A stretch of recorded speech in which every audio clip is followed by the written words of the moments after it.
Praise the Lord. विषय है मरा हुआ प्रभु का दास की हड्डी से मुर्दा जिंदा हुआ। मेरे प्रियो, ये हम जब सुनते हैं तो हमें ऐसा लगता है, विश्वास नहीं होता कि किसी मरे हुए व्यक्ति के हड्डी से मुर्दा अगर छू जाता है तो वो क्या जिंदा होगा। मेरे प्रियो, ये बातें सत्य है, हम आज इसको देखने वाले हैं। हमने अभी तक एक जिंदा व्यक्ति प्रभु से प्रार्थना करता है किसी के लिए, तो मुर्दे जिंदे होते हमने सुना है। 3 दिन 4 दिन का मरा हुआ प्रभु यीशु मसीह ने जिंदा किया और बहुत से चंगाई और छुटकारा हमने सुना है, असंभव को संभव करते हुए सुना है। लेकिन एक मरे हुए व्यक्ति की हड्डी के द्वारा भी मुर्दे जिंदे होते हैं, ये हमें कुछ अलग लगता है। तो आइए हम इसको देखते हैं। ये बातें सत्य है मेरे प्रियो।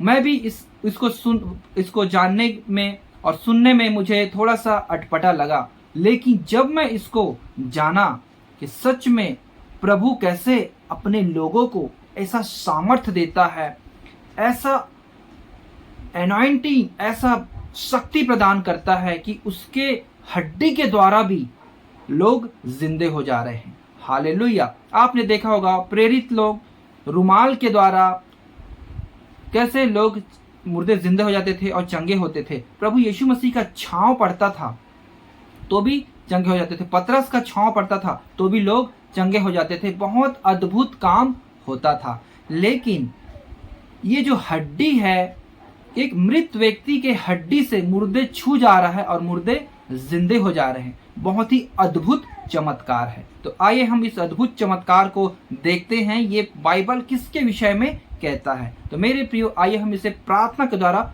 शुरू करते हैं। आइए अपने सर को झुकाएं और आंखों को बंद करें। पवित्र सेनाओं के हो परमेश्वर, तेरा धन्यवाद करते हैं प्रभु जी कि आपने हमें एक बार फिर से पिता तेरे वचन को जानने के लिए, सीखने के लिए पिता परमेश्वर आपने समीप बुलाया और अपने वचन के द्वारा हमसे बोल और बातचीत कर, तेरी आवाज को हम सब सुनने पाए। सहायता और मदद कर। पवित्र आत्मा, बोलने वाला हमने परंतु तू हम में होकर बातें कर। ये छोटी सी दुआ आपके प्रिय पुत्र हमारे उद्धार करते यीशु मसीह के नाम से मांगते, सुन और ग्रहण कर। आमीन। मेरे प्रिय भाई बहन, एक बार फिर आपको मैं विषय को पढ़ के सुना देता हूं। मरा हुआ प्रभु का दास की हड्डी से मुर्दा जिंदा हुआ। तो आइए प्रियो, हम उसको देखते हैं। आप मेरे साथ निकालिए दूसरा राजा उसके 13 अध्याय 20 और 21। तब एलीसा मर गया और उसे मिट्टी दी गई। प्रतिवर्ष बसंत ऋतु में मोआब के दल देश पर आक्रमण करते थे। मेरे प्रियो, प्रतिवर्ष इस्राएल के देश में मोआब के लोग क्या करते थे? आक्रमण करते थे। मतलब वहां लड़ाइयां बहुत होती थी। मेरे प्रियो, जब इज़राइल और मोआब का लड़ाई हो रहा था, उस लड़ाई के बीच में एक तीसरा दल आया और वो तीसरा दल मेरे प्रियो अपने एक मृत लोगों को देखा और उसको मिट्टी देने के लिए ना वो आए थे उस जगह पे। लेकिन वो देखा कि दोनों जगह संग्राम हो रहा है, तो डर के मारे वो क्या किए, आगे हम देखते हैं 21 में। लोग किसी मनुष्य को मिट्टी दे रहे थे कि एक दल उन्हें दिखाई पड़ा। तब उन्होंने उस शव को एलीसा की कब्र में डाल दिया।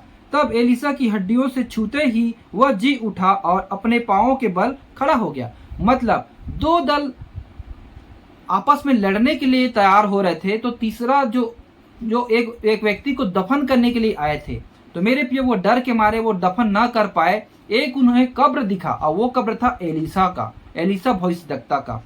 तो वहां उसको ना उस लाश को वहां रख दिए कब्र पे। पहले क्योंकि लाश पहले गुफा होता था, गुफा जैसे उसमें दफन करते थे। अभी के डेट में मिट्टी खोद कर अपन जमीन के नीचे दफनाई करते हैं, लेकिन उस समय गुफा में रखते थे। प्रभु यीशु मसीह को भी गुफा में रखा गया था। हालेलुया। तो उस समय मेरे प्रिय वो लाश को ना, वो उनको नहीं मालूम था ये किसका है करके, लेकिन वैसे ही वो मुर्दे में तक हड्डी टच हुआ, वैसे ही मुर्दा जिंदा हो गया। हालेलुया। मेरे प्रियो, कितना अद्भुत बात है, कितना आश्चर्य का बात है। मेरे प्रियो, जब प्रभु परमेश्वर से बातें करने के लिए मूसा सिनाई पर्वत पे चढ़ा, तब उसका जो उस चेहरे का जो चमक था एकदम सूर्य जैसा, कोई उसको देख नहीं पाता था मूसा को। मूसा भी उसको अपने सर को ढका रहता था। इतनी सामर्थ परमेश्वर का तेज मूसा के ऊपर आ गया था और 40 दिन तक उसका चेहरा वैसे ही था। हम आगे हम निर्गमन में पढ़ सकते हैं। हालेलुया।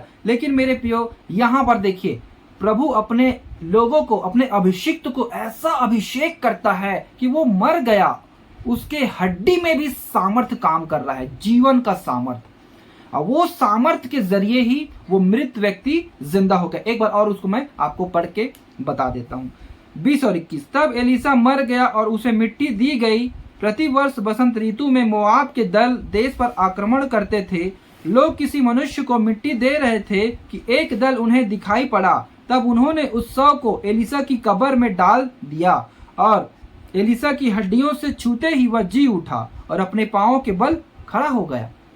परमेश्वर की महिमा हो, कितना अद्भुत बात है मेरे प्रियो। बहुत लोगों को ये संदेश मालूम है लेकिन बहुतों को मालूम नहीं है। लेकिन आपको ये नॉलेज रखना बहुत जरूरी है। ये आश्चर्य काम जो हमारा परमेश्वर करता है उसको जानना आपको जरूरी है, क्योंकि हमारा परमेश्वर कौन है? असंभव को संभव करने वाला परमेश्वर, जो एक गधी को बोलना, उसके मुंह को खोल सकता है, जो इंसानों की तरह बात कर सकता है। हालेलुया। तो मेरे प्रियो, हमारे परमेश्वर के लिए कोई भी काम असंभव नहीं है। आप विश्वास करेंगे, आपके जीवन में अद्भुत काम परमेश्वर के द्वारा होगा। आमीन।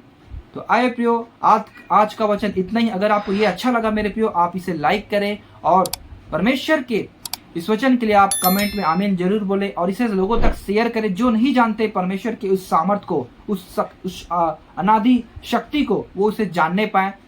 आप इसको शेयर करें, व्हाट्सएप ग्रुप में भी आप शेयर करें। तो आइए हम प्रार्थना करते हैं। पवित्र सेनाओं के हो परमेश्वर, तेरा धन्यवाद करते हैं सुंदर समय के लिए जो आपने हमारे जीवन में अद्भुत काम किया। प्रभु जी, जीवित वचन को आपने हमें दिखाया, हमें बताया, हमें सिखाया पिता, कि कैसे एक अपने प्रभु अपने दास के हड्डी के द्वारा भी आप अद्भुत काम करते हैं, अद्भुत चमत्कार और चिन्ह प्रकट करते हैं। ये हमने अच्छे से जाना पिता, कि कैसे आप अपने अभिषिक्त लोगों को आप इस्तेमाल करते हैं पिता। तेरा धन्यवाद देते हैं प्रभु, इस सुंदर वचन को हमें जानने का सौभाग्य हमें मिला पिता। हम आपको हृदय गहराई से धन्यवाद करते हैं। जितने भाई बहन इसे देख रहे हैं उनके जीवन में आशीष का कारण होने पाए, उनके विश्वास को और मजबूत कर, क्योंकि पिता आप असंभव को संभव करने वाले परमेश्वर हैं। हमारे जीवन में कोई भी कमी, कोई भी घटी क्यों न रहे, कोई भी पिता परमेश्वर बुरी बात क्यों, उसको सही करने में आप हमारी सहायता मदद करें और विश्वास योग्य है पिता। हम आपका धन्यवाद करते हैं, सारी महिमा आपको देते हैं। दुआ आपके प्रिय पुत्र हमारे उद्धार करते हैं, यीशु मसीह पवित्र नाम से मांगते हैं, आमीन।